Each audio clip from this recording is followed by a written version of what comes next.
Bom dia a todos, queridos e queridas companheiros e companheiras de jornada rumo à luz, rumo à ascensão espiritual e planetária. Tudo bem com vocês, meus queridos, minhas queridas?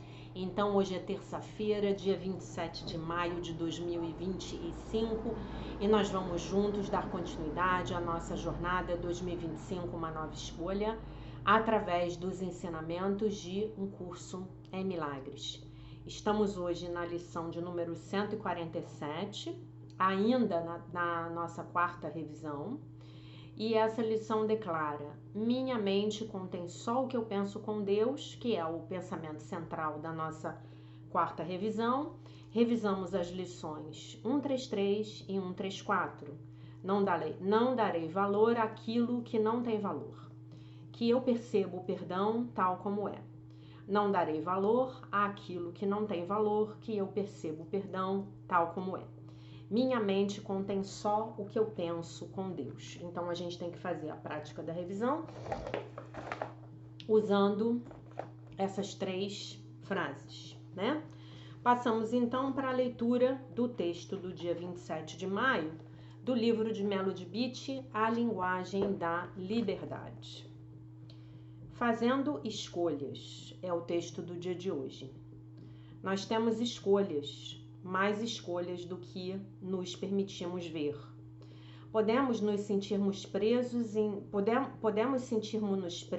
nossos relacionamentos, nossos empregos, nossa vida. Podemos estar trancados em nossos comportamentos, como tomar conta ou controlar alguém. Na verdade, tentar controlar alguém. Sentirmos-nos presos é um sintoma de codependência.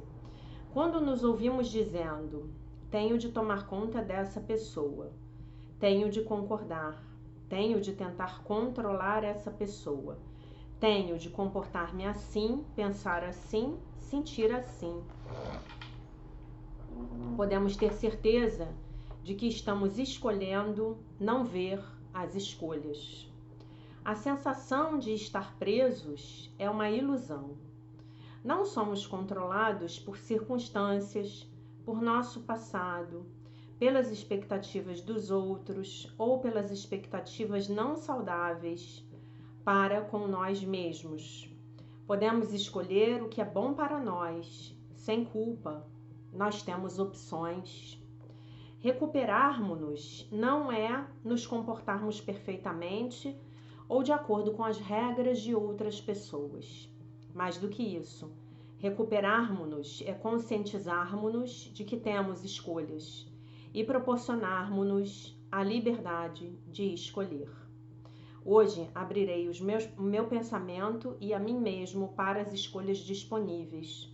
Farei as escolhas que são boas para mim. Escolhe novamente, meu irmão, né? Hoje nós podemos pedir a Deus para que escolha através de nós, né? Se as nossas escolhas nos trouxeram até o momento presente, se as nossas escolhas nos trouxeram até esse momento, né? E nós temos uma vida com determinadas características, né? Algumas das quais gostamos, outras das quais queremos melhorar, outras das quais já estamos eventualmente fartos.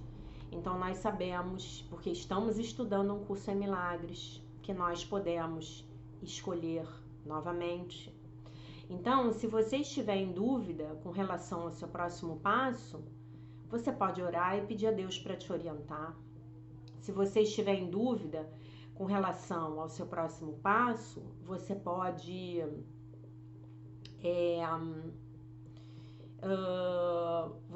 pedir a Deus para escolher por você, né? Por favor, meu Divino Espírito Santo, escolha através de mim, me dê um sinal. E eu vou dizer uma coisa para vocês que para mim funciona muito, né? Sempre que tá muito difícil, que eu tô tendo que insistir muito, que eu tô tendo que me esforçar muito, então eu vejo que aquele caminho não é para mim. Talvez até já tenha sido, mas nesse momento da minha vida não é mais. E isso vale para os nossos relacionamentos, para a nossa vida profissional. Isso vale para tudo.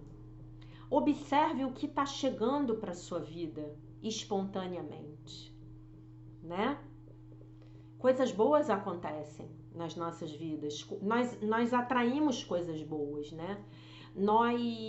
À medida em que a gente vai trilhando essa caminhada de correção mental orientada pelo livro de exercícios, né? E se você estiver assistindo às aulas aos domingos à noite aqui comigo do livro texto, então orientado também pelo livro texto, né? O estudo do livro texto é fundamental. Você sabe que você está criando novas coisas para sua vida. Você está criando. Você está atraindo coisas bonitas para sua vida. Talvez até você possa dizer que milagres, né, no sentido mais mundano da palavra, estejam acontecendo com você, né? Eu tenho experimentado esses milagres na minha vida, né? Continuamente. Eu me considero uma pessoa de muita sorte, né? Eu sou muito em pedir e me abrir para receber. Eu falo com Deus, me mostra o como. Eu quero ter essa experiência na minha vida. Me mostra como, me mostra o caminho.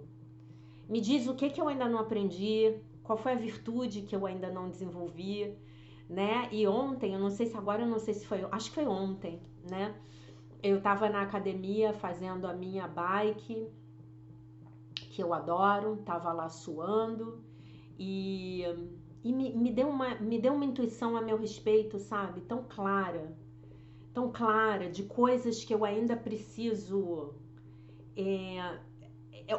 não é bem uma coisa, né? De algo que eu preciso me tornar para eu ter determinadas experiências na minha vida, né? O que tá me faltando ainda, né? E eu me senti tão grata, sabe, gente? Eu me senti tão grata. Deus é tão bom pra gente. Conecte-se com Deus. Faça de Deus a sua prioridade. Faça de Deus a coisa mais importante da sua vida, da sua relação com Deus, o seu contato com Deus. Tem que ser a coisa mais importante da sua vida. Se você não gosta, se você de repente pratica o curso e prefere entender que não foi Jesus que ditou, se você não gosta do Divino Espírito Santo, não fala muito a sua linguagem, o curso ainda assim pode ser um caminho para você, né? O curso ainda assim pode ser um caminho para você. Você pode entender que é a vida que está te orientando, né? Como diz a Cabala, você está em busca da luz do Criador, né?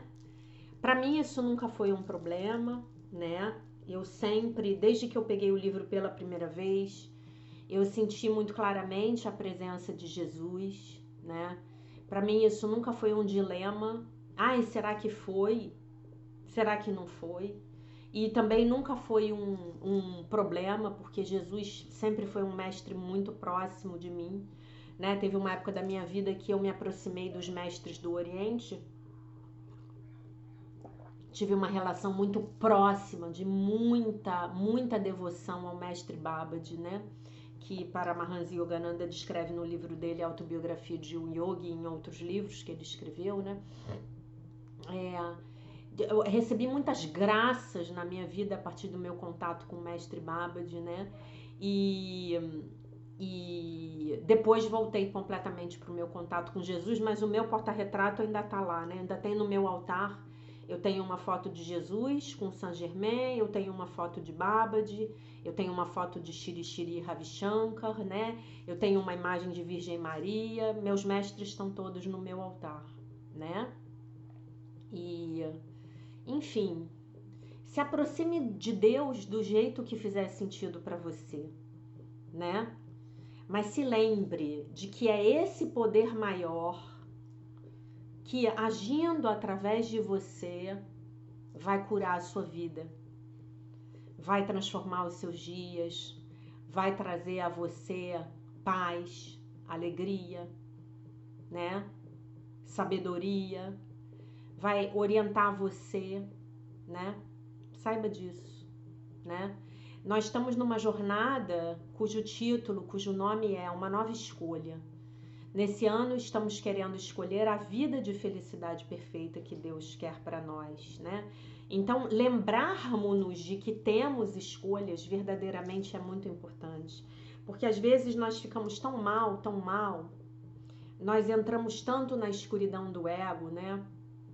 E a cada dia que passa, a cada livro que eu leio, a cada aula que eu assisto, a cada estudo que eu faço, eu tenho mais certeza de que o ego, o sistema de pensamento do ego, não passa de um programa mental, um programa de computador que nós estamos desinstalando das nossas mentes. E quando nós desinstalamos as crenças do sistema de pensamento do ego, automaticamente as crenças do sistema de pensamento do Divino Espírito Santo, elas podem aflorar, né? É como se nós estivéssemos desenterrando um tesouro escondido, né? E esse tesouro escondido, ele está enterrado no sistema de pensamento do ego. Então, à medida que eu vou tirando e que eu vou afirmando o meu livre-arbítrio, não quero mais isso não me atende mais, isso não me serve mais. Hoje eu estava caminhando na rua, na hora que eu estava voltando da academia, e eu comecei a ter uns pensamentos negativos, eu não me lembro a respeito de que foi. Mas eu comecei a ter uns pensamentos negativos e aí eu rapidamente falei para mim mesma, eu falei, eu não quero esses pensamentos, porque a minha mente contém só o que eu penso com Deus. Aí eu me lembrei da revisão. Aí eu, sabe? É muito incrível, gente, o poder que nós temos, o poder que as nossas mentes têm. É realmente muito incrível. Você não sabe o poder que a sua mente tem. A sua mente tem o poder de transformar o seu corpo, a sua saúde, as suas finanças, os seus relacionamentos, a sua conta bancária, né? A sua mente tem esse poder, porque o seu mundo é o reflexo da sua mente. Então, se você faz esse trabalho de formiguinha diário, de transformação da sua mente, se você ora, se você se conecta, a sua vida vai ser transformada. Isso é obrigatório. Ah, mas eu queria que fosse mais rápido. Curte o processo. Curte a jornada. A jornada é para ser experimentada, é para ser experienciada. Curte o processo. É que é exatamente igual a você ir para a academia. Você chega na academia acima do peso, você chega flácido, você chega desanimado, desmotivado, cansado. Você pensa, o que eu estou fazendo aqui? Eu estou no lugar errado, né? E aí, 2, 3 meses depois, você vai ver que o seu corpo é outro, né?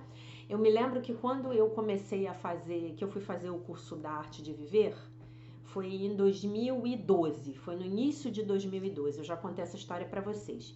Eu tava super sem grana, e uma amiga minha da constelação familiar me deu de presente o curso da Arte de Viver, que era talvez hoje, eu não sei quanto tá custando, mas eu me lembro que ela pagou uns 400 e poucos reais, talvez fosse uns R$1.000 hoje. Mas ela é uma profissional assim super bem sucedida e ela falou pra mim, eu vou te dar o curso de presente. E me deu o curso de presente. E aí eu fui lá fazer o curso, né? E aí a gente aprende a respiração, que é a Sudarshan Kriya. E eu falei assim, bom, o mestre diz que eu tenho que fazer esse negócio todo dia, eu vou fazer todo dia. E eu naquela época eu fazia todo dia. Hoje em dia eu não faço mais não. Hoje em dia eu tô bem relaxada. Eu faço 2, 3 vezes por semana. Nesse final de semana eu fiz uma Kriya longa em casa, né? E muito bem. E aí eu comecei a fazer aquele negócio. Todo dia eu fazia. Eu comecei a me acalmar. Aquela ansiedade, aquele nervosismo que eu vivia, que era muito visceral, né? Aquilo começou a ir embora. E eu nessa época eu nadava. Eu nadava no mínimo 3 vezes por semana. Hoje em dia eu nado bem menos por causa do meu cabelo, né? Se alguém aí souber uma maneira de nadar sem molhar o cabelo, por favor me conte, porque eu já tentei de todas as formas e eu não consegui. Então, se você souber, eu já botei uma touca em cima da outra, eu já comprei todos os tipos de touca de natação possíveis e nunca consegui. Se você souber um método, me conte. E eu nadava, né?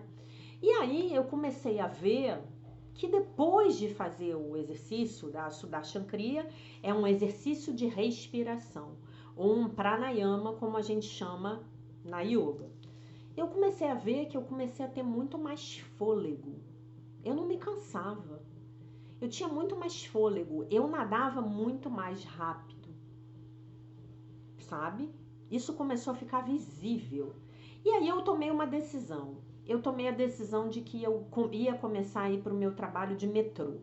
Nessa época eu ia de ônibus e a estação mais próxima do metrô aqui da minha casa, eu tenho que caminhar meia hora para chegar lá. E eu falei assim para mim mesma, eu vou a pé até o metrô, eu pegava muito engarrafamento na hora que eu saía, eu vou de metrô, não vou pegar engarrafamento, e eu volto de ônibus, porque na hora que eu volto, eu saí à tarde de lá, que eu sou corujona, eu gosto de trabalhar à tarde, eu volto de ônibus, mas de manhã eu vou de metrô.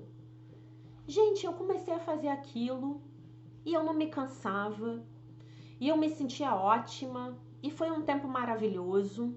Eu pegava o meu metrô e eu nadava, sabe? Eu não ficava cansada, e eu emagreci. Foi uma maravilha, que eu ia a pé pegar o metrô. Tinha que caminhar mais meia hora, então eu, além de nadar 3 vezes por semana, eu caminhava meia hora pro metrô quase todo dia, né? Tinha dias que eu não tava com saco, aí eu pegava um ônibus mesmo e ia de ônibus. Então, por que eu tô contando isso pra vocês? Porque tudo na vida é a prática, né? Tudo na vida é o treino. À medida em que você vai se treinando nesse processo de expansão de consciência, de correção da sua mente, de cura da sua mente, né? Nesse momento, quando vão passar-se talvez 2, 3, 4 meses, quando você olhar para trás, você vai ver o tamanho da transformação que ocorreu na sua vida, na sua cabeça. Boas oportunidades começarão a ser atraídas para você, tá bom? Bom, vamos à leitura do texto. Milagres no trabalho, transformando a sua orientação interior em influência exterior. Lembrando que nós já lemos 71% do livro. Olha que maravilha. A defesa sem defesa. É o título do capítulo 10. Estamos começando o capítulo 10 hoje. Elaine tinha estado trabalhando com sua colega e amiga próxima, Donna, por quase 6 meses para planejar um importante treinamento para a sua empresa, né? O lançamento de um novo treinamento para a sua empresa. Era uma reunião, era um encontro aberto para... Era uma reunião aberta apenas para a equipe sênior de gestão, de gerenciamento. Então, Elaine viu isso como uma chance para dar uma boa impressão e como um trampolim para oportunidades maiores, né? Com sorte, um trampolim para oportunidades maiores. Agora cortamos para amanhã do evento, quando Elaine e Donna estavam revisando sua agenda e o seu parceiro de com o seu parceiro de gerenciamento para explicar para ele o dia que teriam pela frente, para apresentarem, né? Após a palestra inicial, eu vou anunciar os vencedores do prêmio. Eu acho que aqui é prêmio principal, tá? Aqui tem um trocadilho aqui em inglês que eu desconheço, então vou dizer só prêmio. Me parece que é prêmio principal, mas vou dizer só prêmio. Disse Elaine, e então nós vamos dar uma parada para o almoço. Espere um segundo, disse Dona. Eu pensei que nós fôssemos para o prêmio, para a cerimônia de premiação no final do dia, porque nós não pensamos que haveria tempo suficiente porque eu não pensei que nós fôssemos ter tempo suficiente antes do almoço. Elaine pôde se perceber ficando um pouquinho aborrecida. Não apenas porque elas tinham discutido o momento do prêmio,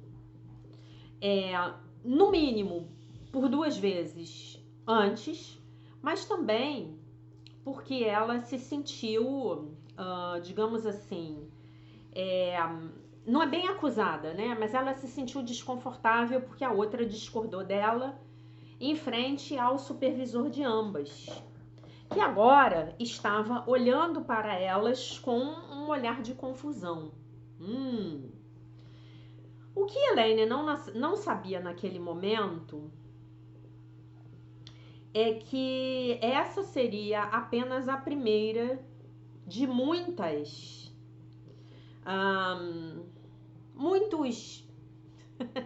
eu vou dizer alfinetadas aqui, né? Não são bem alfinetadas, né? Muito pequenos problemas que Donna iria causar no dia de Elaine. Independentemente de quem estivesse à volta delas, Donna então questionava as decisões de Elaine sobre tudo, desde o preparo das cadeiras e da validação do estacionamento para os palestrantes, né? Eu imagino aqui que é ter o estacionamento pago. E até mesmo sobre a distribuição das sacolinhas de brindes. Ixi, a Dona estava lá num mau dia, né? Vamos avaliar? Vamos ouvir essa história? Vocês que estão ouvindo aí? E eu ainda não sei como essa história vai acabar, porque eu tô lendo aqui pela primeira vez junto com vocês o livro, tá? Às vezes, quando o inglês do livro é muito difícil, eu tenho que ler antes. Mas quando não, eu leio aqui, faço a leitura pela primeira vez com vocês. Então, vamos imaginar o que poderia estar acontecendo com a Donna em relação à sua amiga íntima e colega de trabalho, Elaine, no momento em que elas tinham ali aquela oportunidade para mostrar para a chefia delas que elas estavam fazendo uma coisa muito legal para a empresa e que poderia abrir portas de um negócio maior para ambas e para a empresa. Prestem atenção e comentem comigo, escrevam nos comentários o que vocês acharam. Porque eu já tô aqui imaginando o que estava rolando, né? Algo estava rolando. Esse comportamento esquisito, ele não é gratuito. Concordam? E não falem que é gratuito. Gratuito não existe, tá? É gratuito.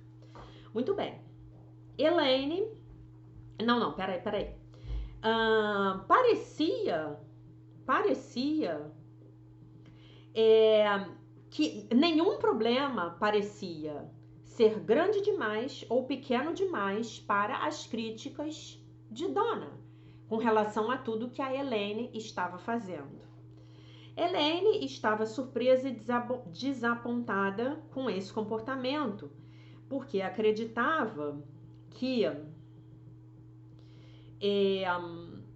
Donna deveria chamá-la num canto para fazer as objeções e as críticas, né, em particular, mas principalmente porque ela sentia que a maior parte das preocupações de Donna já tinha sido considerada e discutida no processo de planejamento do evento, do evento.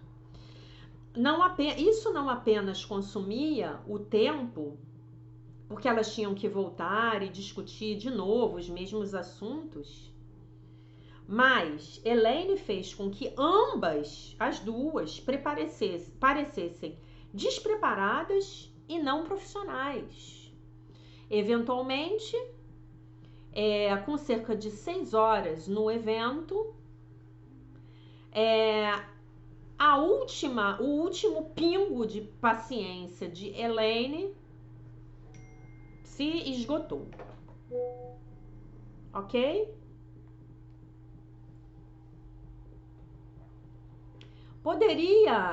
Você poderia parar de me dizer como fazer o meu trabalho? Então Elaine afirmou para outra, né? De uma maneira assim um tanto quanto ríspida. Elaine imediatamente se arrependeu. Não, se arrependeu não, perdão. Se magoou, né? Tanto com as palavras Não, perdão.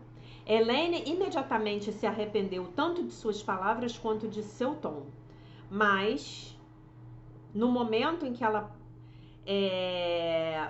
se preparava, né, que ela ia pedir desculpas, a dona já tinha ido embora pé da vida. Tradução, licença poética minha, tá? Como se isso já não fosse ruim o suficiente, Elaine virou-se para trás, notou e viu a gente que ame, e viu que 3 dos seus colegas, incluindo seu chefe, tinham testemunhado a coisa toda. Então ela brigou com a colega e o chefe viu. E aí, gente? Como é que é? Eu vou ler mais uma sessão, não dá para parar aqui, não dá para parar. Acima do campo de batalha é o nome da sessão, né? E de que campo de batalha estamos falando aqui? Do campo de batalha do ego. Aquilo que você faz quando a sua magnitude... O que você faz quando a sua magnitude, a sua grandeza, a grandeza do seu ser real, do Cristo interno, magnitude com letra M maiúscula, completamente se dissolve em pequenez. Na sua pequenez, na mesquinhez do seu ego, na mesquinhez do seu, do meu, do nosso ego, gente. O que a gente faz? E na verdade, na minha opinião, ela não tinha feito nada, tá? Ela estava tentando ser polida com a amiga, mas aí chega uma hora que a paciência se esgota, né? Aí ela passou dos limites. O que acontece quando você tinha toda a intenção de ser um ser de luz, mas você se sente como se a corda tivesse sido cortada da parede antes que você tivesse a chance de ligar o abajur. Aí é uma expressão deles aí que eu não sei bem o que quer dizer, né? Quando você não tem tempo, né? É isso aí. Essas são perguntas importantes em qualquer estágio da sua carreira, mas são especialmente críticas nos papéis de liderança, dado o fato de que você não pode esperar que os outros encarnem seus seres superiores, seus eu superiores no seu trabalho, se você não está encarnando o seu. Então você hoje é uma estudante de um curso em milagres e você vai lá cheio de luz para o seu trabalho, mas seus colegas não encarnam a luz deles. O que você faz? Aí é que tá o desafio, gente. Aí é que tá o desafio.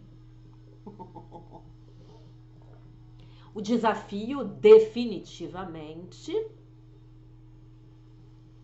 é que você vai ter que entender que a tarefa é sua e não dos seus colegas de trabalho. A partir da perspectiva de um curso em milagres, a coisa a ser lembrada aqui é que, embora as discussões, os problemas sejam normais, o conflito é o playground do ego. Um curso em milagres até mesmo diz que o ego se torna mais forte numa luta. Vamos ver se eu traduzi isso corretamente. Vamos ler diretamente da língua portuguesa, nossa língua mãe, essa língua que amamos e que nos esforçamos para falar corretamente, para escrevermos corretamente, não é isso? Porque você já sabe que se você estuda um curso em milagres comigo, você também estuda a língua portuguesa, o pouco que sei da língua portuguesa. Então vamos lá, 388. O ego vem a ser forte na discórdia. O ego vem a ser forte na discórdia. Ou na minha tradução aqui livre, o ego fica forte na hora que tu tá lá na briga, na luta, no conflito. Não é disso que o ego gosta? Ah, gente, eu não sei o de vocês, mas o ditado do meu ego, por sinal, ouvi isso esse final de semana de uma das minhas melhores amigas e falei com ela, eu sou igual a você. O ditado do meu ego, Godzilla, God, para os íntimos, é: dou um boi para não entrar numa briga e uma boiada para não sair dela, né? Eu sempre tive essa coisa, né, de ser resiliente, né? Outro dia uma amiga minha me mandou um WhatsApp me dizendo assim, a gente falando aí de um relacionamento que eu tô vivendo, e aí ela botou assim, mas você é uma mulher muito elegante e polida. Aí eu falei assim, gente, com quem que essa pessoa tem amizade? Gente, eu achei o máximo, assim, ela botou. Mas você é uma mulher muito elegante e polida. Eu falei assim, bom, essa pessoa aí, muito elegante e polida, eu desconheço. Quando eu me olho no espelho, eu me olho na câmera aqui gravando o vídeo, não é essa pessoa que eu vejo. Mas eu fiquei muito feliz. Fiquei muito feliz, né? Então, Godzilla, ele diz pra mim, olha, nós damos um boi para não entrarmos no conflito. Mas se a gente entrar, damos uma boiada para não sair. Então Godzilla tá lá quieto, no fundo do mar. Mas alguém vem, arrelia Godzilla. Então ele não tem alternativa a não ser se levantar das profundezas do oceano. É assim com você? Conte para mim. Vamos lá. O que significa que quando você permite que uma situação que o conflito aumente até o ponto de uma agressão, você está dando poder ao seu próprio medo e demonstrando um comportamento baseado no medo para os outros. Claro, Godzilla está cheio de medo. Ainda que você olhe para ele e ache que ele é muito corajoso, muito bravo, não, ele está agindo a partir do medo. Se ele agisse a partir do amor, ele seria mansinho. Muito bem. Isso não apenas mantém você no inferno, mas também leva todo mundo junto com você lá para baixo. Desta forma, considere isso por um momento. Quando as suas ideias e opiniões são desafiadas no seu escritório, como você descreveria a sua resposta padrão? Essa é uma pergunta para você responder no seu caderninho, na sua agendinha, no dia 27 de maio de 2025. Vou repetir. Quando as suas ideias e opiniões são desafiadas no seu escritório, como você descreveria a sua resposta padrão? Pessoalmente, eu nunca conheci alguém que tivesse confessado ter prazer no drama, mas certamente eu conheço um número suficiente de pessoas que fazem o seu melhor para atraí-lo. O drama, óbvio.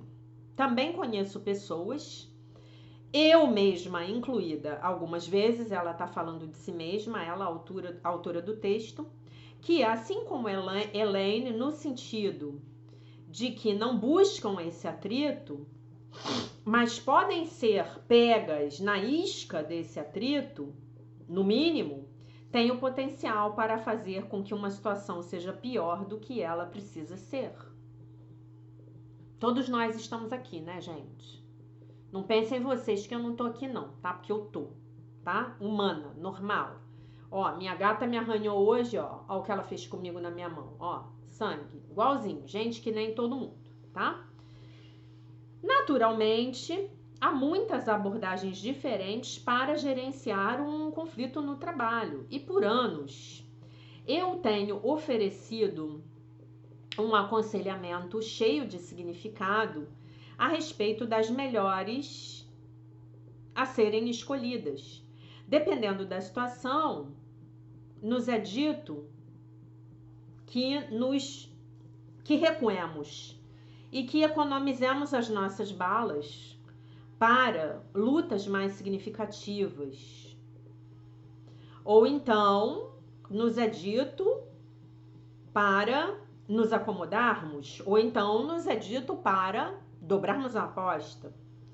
Todas essas estratégias têm o seu lugar, mas elas também vêm de uma perspectiva de estarmos no campo de batalha, assim como o Curso em Milagres descreve, né, esse estado, né, de consciência. A gente está no campo de batalha do ego, tá? Em outras palavras, se você estiver olhando para o conflito através dos olhos do ego apenas, então, por que você vê todos como separados? Então, eles precisam perder para que você possa vencer. Vencer entre aspas. Até mesmo um acordo significa que alguém vai ter que desistir de alguma coisa. Concordam? Um acordo. E esse é um ciclo de competir para derrotar. E esse ciclo de competir para derrotar é como nós fomos treinados para vermos a vitória em praticamente todos os aspectos das nossas vidas, incluindo as nossas próprias empresas, onde a mensagem sobre o sucesso frequentemente é alta e clara. Para ser o melhor, você vai ter que derrotar o melhor, combater o melhor, né? E aí a gente está falando de uma sociedade, que são os americanos, ela é americana, extremamente competitiva, né? Eles são extremamente competitivos. Eles têm isso muito dentro dele, eles têm que ser o melhor, os melhores. Eles saem de manhã para garantir que vão ser os melhores, os mais inteligentes, os mais criativos, o cara que vai lançar a empresa que nunca ninguém pensou em lançar, o cara que vai oferecer o produto que, como dizia o Steve Jobs, você nem sabia que você necessitava dele, eu já estou inventando. Foi quando ele falou isso, quando ele criou o iPod, né? Ele vai ter a melhor ideia, ele vai criar a melhor estratégia, ele vai oferecer um melhor serviço, eles são assim, né? E tem um lado muito legal disso, porque eles têm uma mentalidade de excelência que é brutal, na minha opinião. Né? Tem uma mentalidade de excelência que é brutal. Não se contentam com a mediocridade, não pode. Buscam a excelência em tudo e isso é sensacional. Mas ao mesmo tempo tem um lado sombra, que é o lado dessa competitividade que muitas vezes é desmedida e desnecessária e muito danosa, né? De novo, se você ainda não foi exposto às ideias apresentadas no curso, seria muito fácil assumir que a forma de ganhar qualquer conflito é por meio do ataque à posição da outra pessoa e da defesa da sua posição contra os ataques que estão sendo feitos contra você. E essa é a forma mais comum, né? A abordagem mais comum nos conflitos, ainda que claramente não seja a mais iluminada para os nossos propósitos. Aqui, porque essencialmente nós estamos tentando eliminar o ego usando o ego. Como diz um curso em milagres, não pense que o medo é o escapar do medo. Vamos ler em português? É um texto da lição 170. Não há crueldade em Deus nem em mim. Contudo, não penses que o medo é um modo de escapar do medo. Perfeito. É por isso que sempre que você for, né, puxado para essa pequenez do ego, isso invariavelmente tem um efeito que é completamente contrário à sua intenção original. Em outras palavras, o ciclo de ataque e defesa se mascara como um escapar do medo. Ninguém pode tocar você se você for forte, certo? E aí ela bota forte entre aspas, né? Porque é a força do ego que não é a força real. Quando tudo que isso realmente faz é, na verdade, reforçar o medo. Na história anterior, na história acima, por exemplo, Elaine estava tentando fazer com que Donna fosse mais, pudesse, né, estar mais inclinada a concordar, em ajudar, mas o que ela fez na verdade foi fazer com que a outra ficasse mais resistente. Ademais, Elaine tinha medo de que os questionamentos de Donna ferissem a sua reputação de uma profissional com um elevado potencial, mas ao levantar a sua própria voz e ao ser pega pelo seu chefe que estava ali atrás na surdina, ela acabou danificando exatamente aquilo que ela estava tentando proteger, né? E é exatamente isso que a gente fala no curso, né? Que a sua defesa vai fazer com que você crie o problema do qual você estava tentando se defender, né? Voltando à situação do Mitchell, né, que nós lemos no capítulo, que nós contamos aqui no capítulo 8, a sua tentativa de demonstrar a sua autoridade meramente expôs a sua insegurança e as coisas seguiram, né? E as coisas vão por aí. O que poderia ser feito em vez de tentar ganhar no campo de batalha? E se, em vez de tentarmos ganhar no campo de batalha, todos nós saíssemos do campo de batalha? Todos nós saíssemos do campo de batalha do ego. Como seria, né? Então, nessa situação da Donna com a Elaine, para mim a Donna, obviamente, estava pisando na bola. E provavelmente, aí palpite meu, ela não falou nada, não sei o que ela vai falar no futuro, a gente terminou o texto aqui agora. Provavelmente estava enciumada do momento em que a outra ia ter o seu espaço para brilhar. Talvez estivesse também com medo, insegura, né? Porque estava lá no momento de exposição. Mas a outra talvez pudesse, em vez de esperar ela, chamá-la num canto,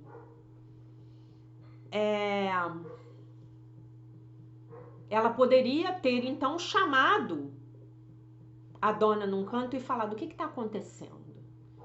Isso tudo aqui a gente já discutiu. O que está acontecendo com você? Você está com medo? Tudo isso já foi discutido. Você está nos expondo, você está nos colocando numa situação desafiadora com a nossa chefia. Se você tiver mais alguma coisa para reclamar, você precisar reclamar de mais alguma coisa, me chama num canto que a gente vai resolver isso juntas. Mas tudo que você está questionando aqui já foi resolvido. Você se esqueceu? Você está nervosa? O que está acontecendo? O que eu posso fazer para ajudar você, para deixar você mais calma, né? Poderia ter sido essa solução, né?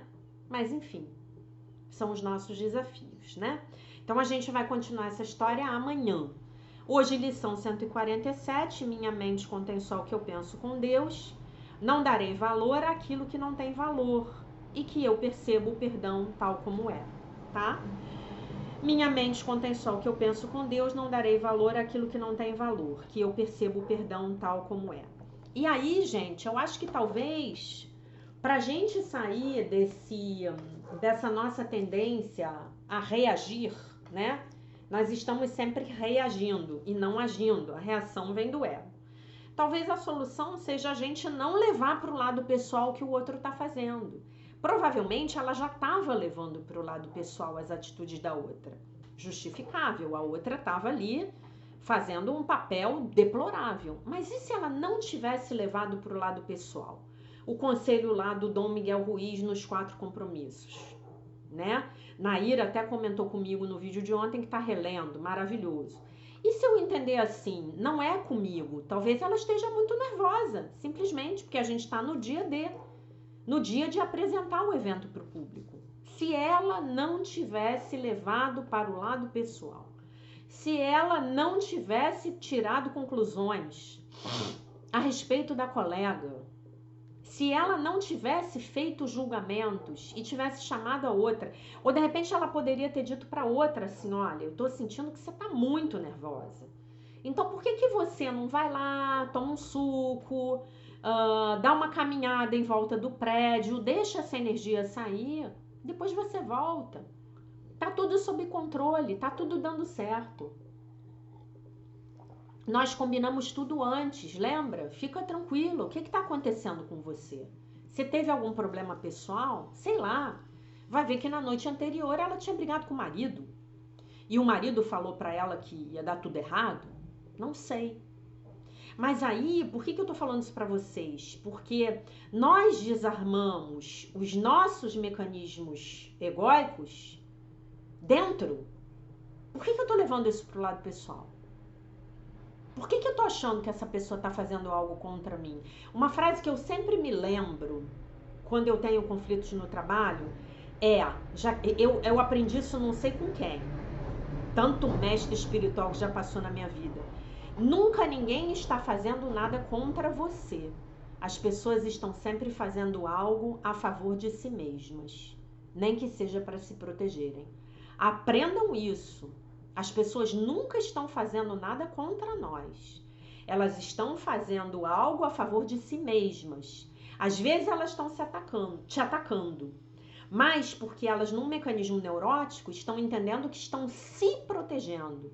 E às vezes as pessoas podem te atacar, porque a sua competência, a tua capacidade, o teu brilho, a tua força, o teu profissionalismo estão mostrando para essas pessoas onde elas estão deixando de se desenvolver, onde elas abraçaram a preguiça e resolveram ficar na própria zona de conforto. Não estou dizendo que isso vai ser sempre dessa forma. Não estou dizendo que esse vai ser sempre um motivo. Mas às vezes é um bom motivo a ser investigado, tá bom? Como a gente sai desse círculo vicioso, a gente vai ver nas próximas aulas, tá bom? Então ficamos por aqui hoje. Eu deixo vocês com a paz de nosso Senhor Jesus Cristo, com um beijo imenso. E se Deus quiser, nós nos vemos novamente amanhã. Bye, bye.